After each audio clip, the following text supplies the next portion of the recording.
we'll jump right to it. So we're going to talk about the new SEO formula for garage door companies, which is really the same as the old SEO formula. But it's all part of what we call our accelerated growth model. And all that really is we want to drive leads, we want to maximize conversion, and we want to optimize results. And we do that, in kind of a circular sequence. And that's ultimately what helps you grow your leads. And so specifically in the roadmap, we're going to be talking about organic today. And we've covered various parts of this on different webinars. You can go back and see those. And we'll cover other things as we go forward. And this is all part of the digital dominance method. Again, you can call these things all different things. It's just a matter of what do you do to get your phone ringing more from people searching on the internet, because that's the new yellow pages, and that probably won't change anytime soon. So we'll talk a little bit about the latest updates with the Google algorithm, and I don't want to get too into the weeds with that. I think people get distracted by that stuff. Google is changing their algorithm all the time. We see it constantly. They don't always tell you when they do it, and they don't tell you what they do normally. So there's really not much sense in paying attention to this. If you do, the basic blocking and tackling, you'll be all right. And if you test things and ignore what they tell you, you'll do even better. And so that's what we try to do. And so we'll talk about that. We'll talk about things you may have put in place in the past that could be hurting you now. Not too much of that. And then just how to optimize it using the new SEO formula. Okay. Why you should listen to me. We work with a bunch of garage door companies, and I've been doing this for 13 years. I've been running agencies for a long time across many industries. I have a lot of experience. We have some customers. So I just want to get right into it. Does SEO still matter? And you might have seen on a previous one where I talked about where the leads come from. And for garage door companies, our data tells us that really the vast majority of the leads come from Google Maps and Google Ads. And so those are more important than this. And so if you haven't seen those webinars, go back and watch those. This is important too. We don't want to leave it aside, but particularly in the garage door space, it's less impactful than it is in other industries that I monitor, but it still matters. So you look at like the typical search result, and you're going to see the Google guarantee at the top. You're going to see the places. You'll see ads up here too in some searches. Then way at the bottom, you're going to have the organic results. But there are some people who ignore all this stuff and just go right to the organic results. Don't know why. I have theories, but they don't matter. So you still want to compete for those keywords. There is also an interplay between how well you rank for things and how you show up on maps. Maps is very complicated. Your organic rankings matter. Oddly enough, content that's related to your area matters. And so that's kind of part of the new SEO. I don't know if my team put this in the presentation or not, but, content about landmarks, content about important areas, content about things around you, you want those to rank organically because it helps you in maps. You don't care if it gives you traffic or not. No one's going to be searching for, the baseball stadium near you and then say, oh, I guess I'll look at garage doors. But Google will connect you and will show you more in maps. So all this stuff matters. But focusing specifically on the organic SEO, it still does attract a ton of clicks. I don't know when Moz did this study, but the vast majority of the clicks are in the maps and in these top two organics. So some people really do skip the ads. A lot of people do. So there's some sort of share between the map pack and the organics, but really just the first couple spots. And so that's what you want to compete for. And so SEO does still matter very much. And so we could talk about why it's important. I mean, because you're here, that this matters to your business. Most online experiences begin with the search engine. You don't typically just go right to the site you're looking for unless it's like a blog or like ESPN or something. But people are going to start in the search engine, even if they worked with a company before. And most of website traffic comes from organic search. That's true. A little bit different in garage doors. I'd say that's probably lower, specifically in the garage door industry. But SEO, undoubtedly, if you're including maps and organic, is way more impactful than social media. Social media is not going to drive home service business for you. you got to do it. It's like a credibility thing, but not going to get too many leads from that. And SEO leads have a higher close ratio. I'd like to see the study that supports that. I believe it. Maybe more qualified buyers come in that way, or they tend to come in through longer tail keywords that are more specific. Whatever the reason is, it's important. You got to do it. And if you've done your maps, you've done your ads, you got those going, and spend some time on your organic SEO, because it does matter. It all comes together. And Google has so many algorithms now. It's really difficult to stay on top of it, even for us, even for SEO team. It's just too much, and it really doesn't matter. There's some time scale in which you need to be aware of these things, but if it's big enough, if it's a big enough change, we'll hear about it because people will talk about it a lot. But little changes, we'll see it in our tracking, we'll see it in our testing. And so we don't really follow algorithms. It's kind of like catnip for people who are online too much. It just doesn't matter. It's a very, very complicated machine that they've done. And, you can agree or disagree with how they do it, but they have the real estate. And so you kind of got to play in their sandbox. So we are not going to talk about algorithms because I don't care, and neither should you. What you should care about, though, are rank factor categories, and that's really what SEO boils down to. And these change over time. It used to be back in the day you could stuff keywords and rank well. Well, Google figured that out and stopped you.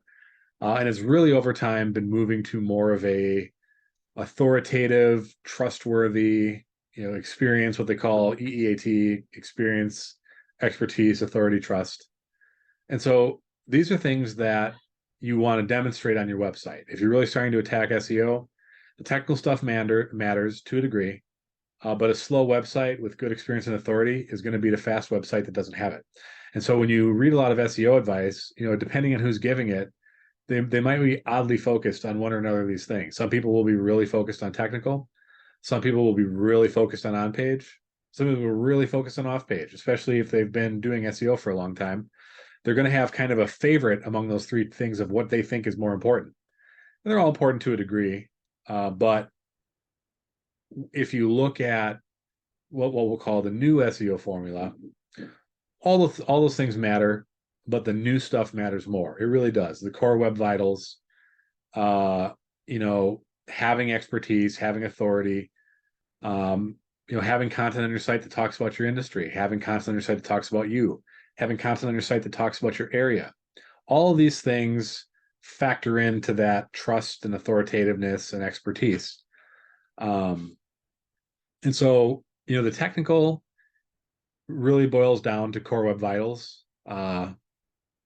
But yeah, if you can do nothing else, be authoritative. Do local interviews, like do a interview with a local web station or TV station rather. Have a bio about yourself that talks about your experience. Post example projects that you've done. All these sort of things factor into making you a credible, real person, and that more than anything is what matters now.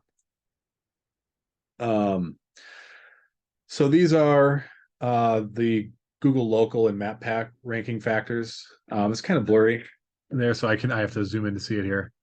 I don't want to cover this too much because we're not really talking about the maps today. But one of the factors is your on-page SEO and authority. It's hard to see in there, but it's in there. And so that's why it matters. So if we talk about, how do you approach SEO today for your organic SEO? What's still the same is you need to figure out what the most important keywords are based on your service, search area, and search volume. Okay.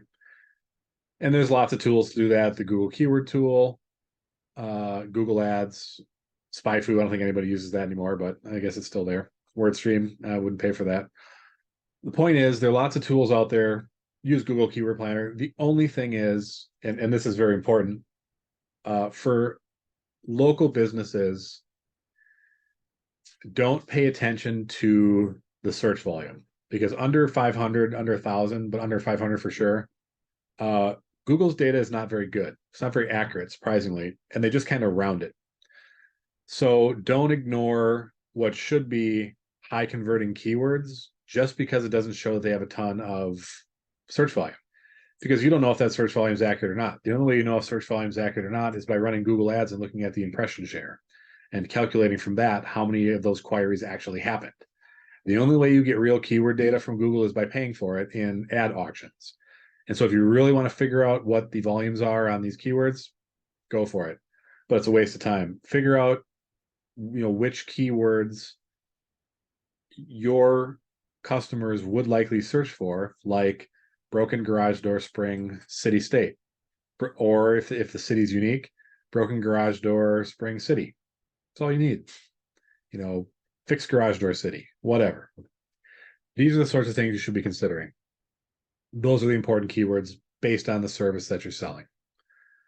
And you want to set up a great website with unique pages targeting those keywords. So one mistake that we see a lot, not so much anymore, I think websites generally are getting better, but we will see one page with all the services. Don't want to do that. You can't rank for all those different services with that one page. What you'll see happen in that case is your homepage ends up ranking kind of poorly for everything, and you don't want to see that. You really need to differentiate your pages based on your services and even more so your locations. The only technical thing you really need to concern yourself is the core web vitals. And I don't want to get too into the weeds on that on a call like this. Generally, you as a customer is not technical enough to know what that is or care what that is. But it's something in the Search Console that Google measures and says, hey, you're doing well enough on these core things. And we engineer our sites to do well in those things. It's mobile friendliness. It's some, least contentful paint, how quickly things render. It's really built around user experience. That's what matters. So a well-built website will cover all of that. You want to optimize your site for on-site optimization. I think we'll talk a little bit about that coming up here. Build your authority with off-site optimization, and then track your results. So, just, track where you're ranking, how you're going. And, you can't manage what you can't measure. So measure things and manage it from there. Got a question that came in. My Google business listing is soft suspended and has been for over a year. Would this cause my SEO to rank lower? No, it won't. But that is super annoying, and we run into that all the time. The garage door industry is really harshly handled by Google. All of our customers get suspended. It happens. It's insane. I own niches in other industries also, not just garage doors, and we don't see anything like this. Never. A suspension is rare. It happens, but usually you can understand why. But in garage doors, you guys get soft suspended all the time for no reason. It's the craziest thing.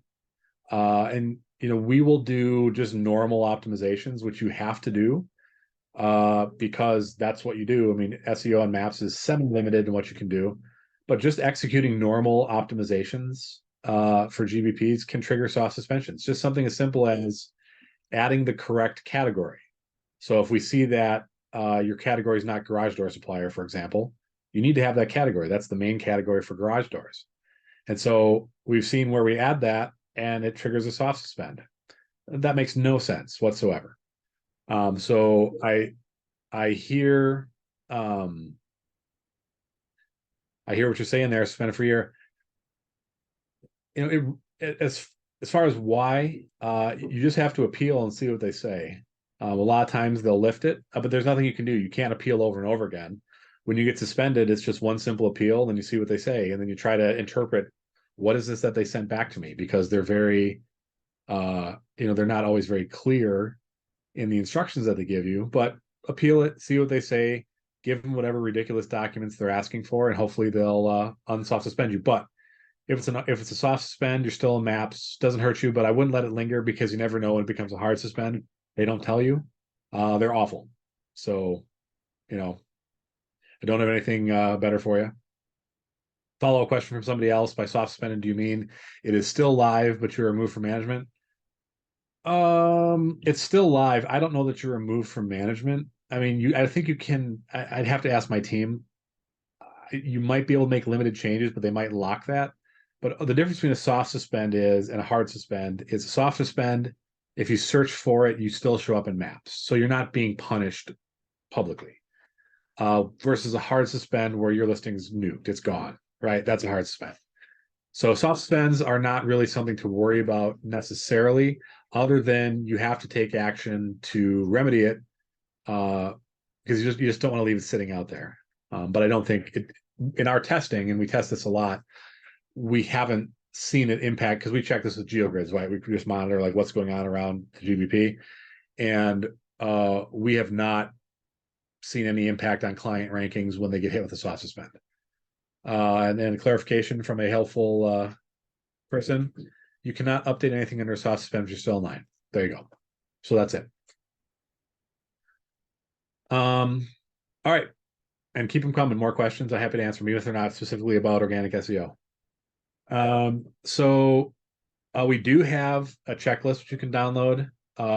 If you go to garagemarketers.com/SEO checklist, you can grab that. Just things that you can do to do some optimizations. Nothing too shocking or groundbreaking there, but if you want a little handy guide to grab to help with it, by all means, go and grab that.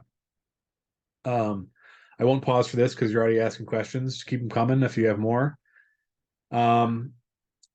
We have a list of keywords. So I said find the keywords that matter to you. I can give you, a pretty common set here between our garage door customers. They're all, and not everybody does gates, but broadly speaking, these are kind of the core ones that you care about. Not everybody does loading docks, right?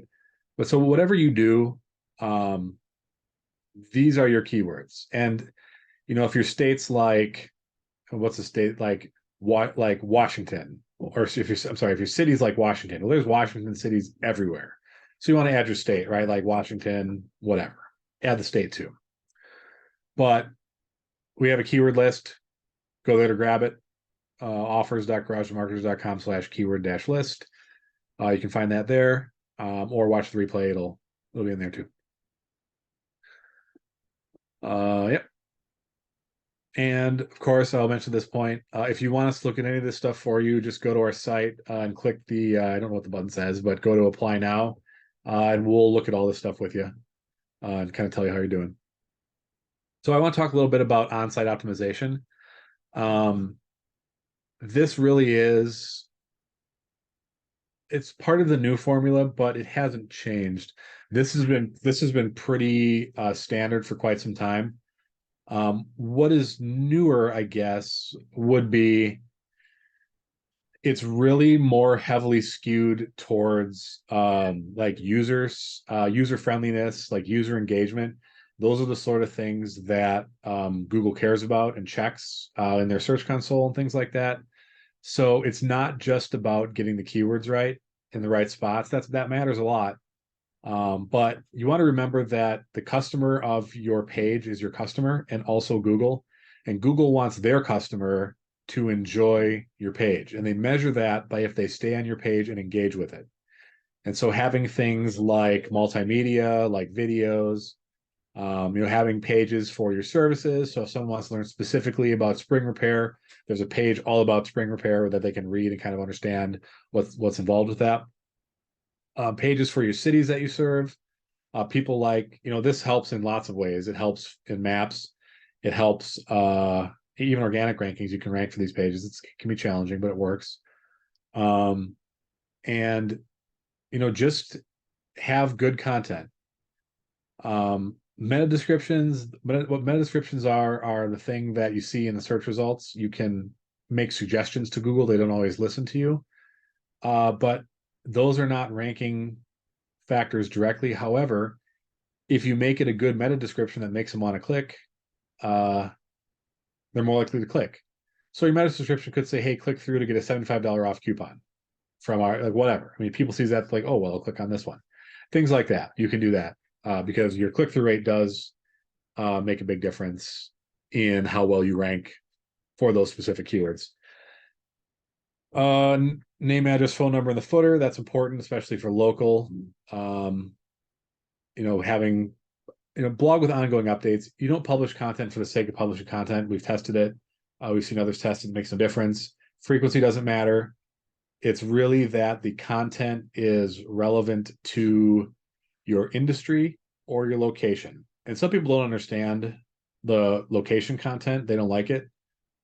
But the fact of the matter is it works. And so if you want to rank well on Google and you want to rank well in the maps, then you need to put content on your site that is about your area, because Google is not a sentient being. It's just a robot that's reading code, and you need to tell it what it needs to know. And if you tell it that you're relevant to your local area by talking about your local area, then when that robot looks at the maps and says, well, is this company relevant to this location? Hey, guess what? There's content on your page about this location. You are relevant.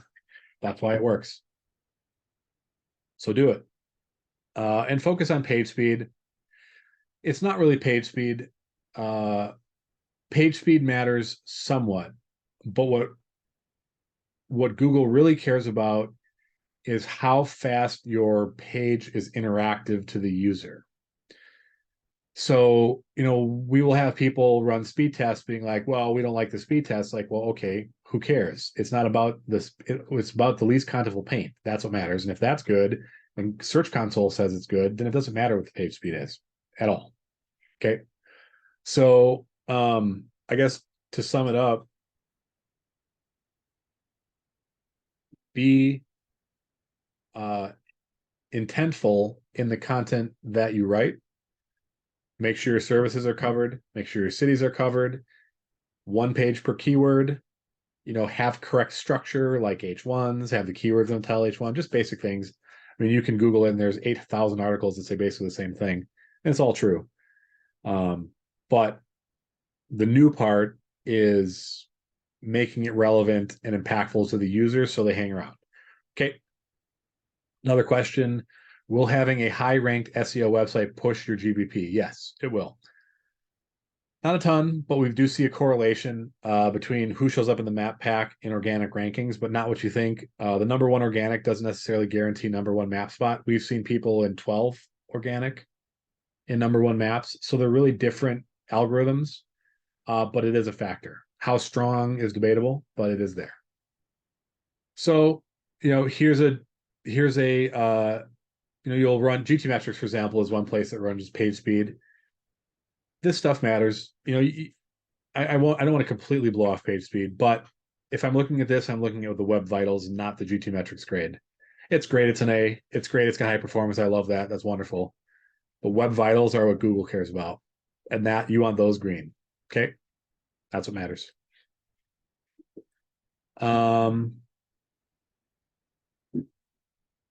Don't know why they put this in here. This is just an example of the maps.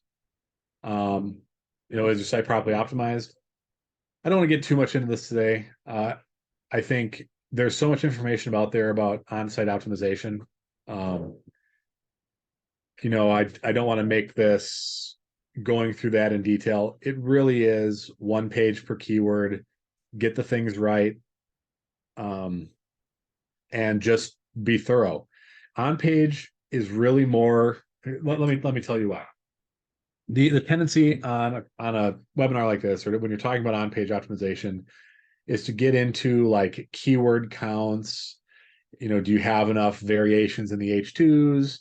Is your H1 right? What about your title? Those things matter. They do. However, what is the most impactful thing, far and above, is topical authority. Topical authority is what matters now. If your site does not have the domain authority to compete, but has a topical authority, it'll way outperform its domain authority. Way outperform it. Like not even close. So when we look at a garage door website, we care about making your website a topical authority in two areas: garage doors and your local area. And as we accomplish those two things for you, your organic rankings do well and your map rankings do well. And that's really all there is to it. It's all about content, but the nitpickiness about how it's formatted is not what matters. It's topical coverage. Far and away is the most important thing. Okay. We'll skip talking about the 3-pack. We've covered that. So I'll pause here for a second. Any other questions about topical authority or SEO rankings? We're going to go into off page a little bit after this, and then the experience, authority, and trust. So if you have questions about those things, hold those, and we will carry on. So off-page stuff, you know, we talk about the Google Business Profile stuff here in a sense because the links that you get for your Google Business Profile or to help your Google Business Profile um, also help your website if there's a link to both. And usually there is, or there can be, because you want those, NAP or citations to link to the location page on your site that is relevant to your GBP. So all these links that you build are not only telling Google that, that the GBP associated with that is legit, it's also telling Google that your site is important to this location. So these are very important links to have, both for maps and, organic or general SEO. Okay. As I mentioned with topical authority, a simple blog post is not enough. You really need to be a little more sophisticated in how you build your content. And this gets into the experience, authority, and trust. And so one way you can do this, and one thing that we do for our customers, is a properly, just as an example, is a properly structured and formatted and placed press release. So the platform that we use that allows us to, create, take what would be a blog post, but surround it in media-rich content and have it placed on what Google would consider to be authoritative sites. Local news sites are authoritative. They don't even have to be local to you. They can be local news sites anywhere. It doesn't matter. And so that's where press releases are actually still a very strong and important factor. And it passes a lot of trust. So you want to do good content on your site. You want to do an occasional, monthly, quarterly, well-constructed press release to kind of establish and maintain your experience, authority, and trust. So here's an example where we have pushed out a press release and it does all of those things. So just briefly talking about the SEO checklist again, I don't want to get into details on this. You can watch the replay if you need the details, but do the on page, have the right pages, have the right content, and generate the right signals. And that's really everything that goes into SEO. It's not rocket science. It's not new. I think this will probably be far more updated next year because what we're seeing now, presently, as we speak, is AI is really changing things quite a lot, and we don't know how that's going to shake out. So we don't know if AI, how much search share AI is going to take away. Are you going to be able to rank in AI? Surely they're going to put ads in there. It. They'll have it, like Google has its own AI platform they call Gemini. Don't see any ads in there yet, but wait till they have enough users. They're going to slap ads right all over that bad boy. That's what they do. So we don't know how AI is going to impact SEO. We know it's impacted content, not necessarily in a bad way yet, but it's going to make, the kind of the explosion in AI content really only makes experience, authority, and trust all that more important. So this may be modified next year as we really see the impact of AI on things. But not there yet. We're still kind of sticking with what we know works, and when we see it change, we'll make adjustments and we'll update this too. But it's still all the same basic stuff here for SEO, absent a really strong push by Google for experience, authority, and trust, which isn't that new, but we see it having more of an effect, and helpful content, which means don't spin up junk content, but have it address the needs of the user. And so we're seeing a shift just broadly, macroscopically, from very nitpicky, technically accurate all your H1s matter, all of these things, to the sophistication of the algorithms now enabling Google to more carefully consider the user experience, which is probably a good thing. I think it will improve websites and content over time. And so you want to be considering that as you do these things now. Okay. And that's really it. You can grab the SEO checklist. Pause again for questions. We got another one. Any advice for getting our newest location Google verified? I have a new location within 15 miles of another verified location in the same city. Google has a suspended and denied our appeal saying deceptive content and behavior. Help. Yeah, 15 miles is far enough away. That's a tough one. Deceptive content and behavior. The only thing I can think of there, and I defer, my team knows more about this now than I do because they literally handle this every day. It's so annoying with your industry. It's terrible. The only thing that I can think of in hearing that is, is your name just your business name? Like sometimes if, for example, say your business name were, say you were in Cincinnati and your business name was Best Garage Door Company in Cincinnati.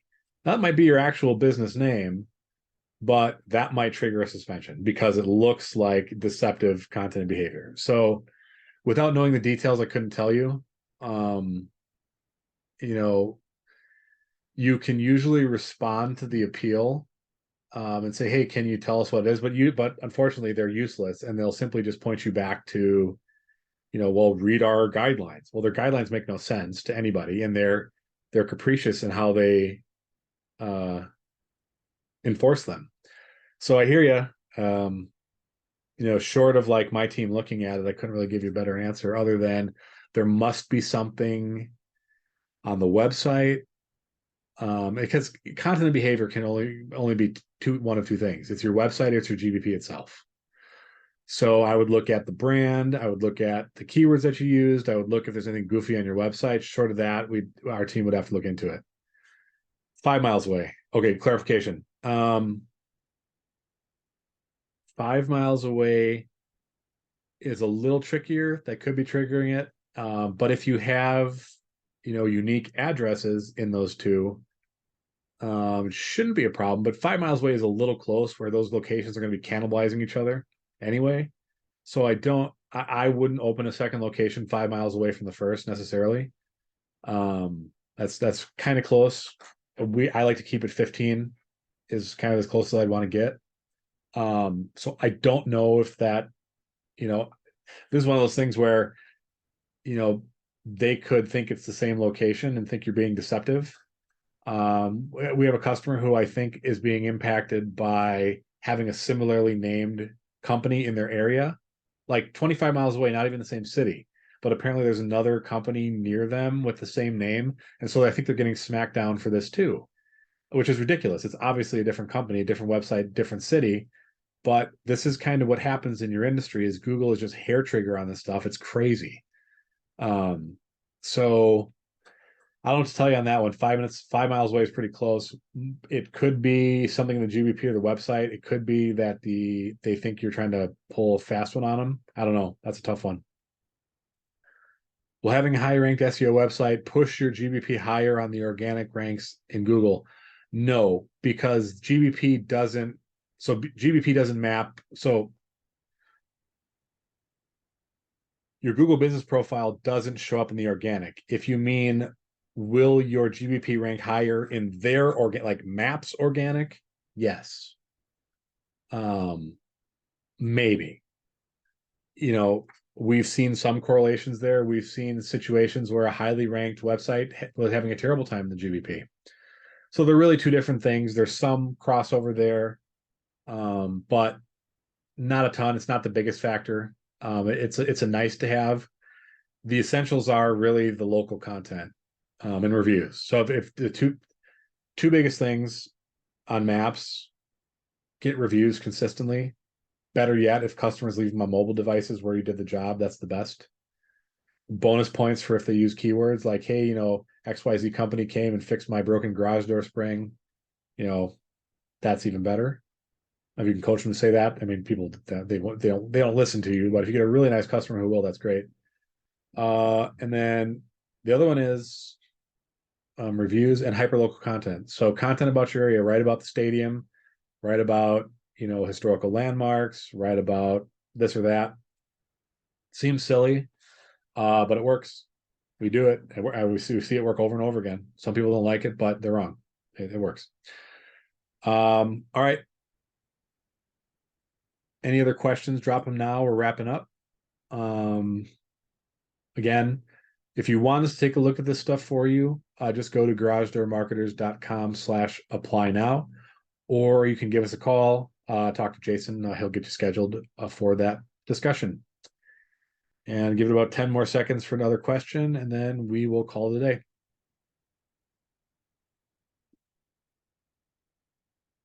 All right. I'll keep an eye on it while I'm wrapping up here. If I see it, I'll stop. But otherwise, appreciate everybody joining the call today. Hope you got some useful stuff out of it. And as always, any questions, give us a call or sign up for a marketing audit. All right. Thanks, everybody. Have a great rest of your day, and we will see you on the next one. Bye-bye.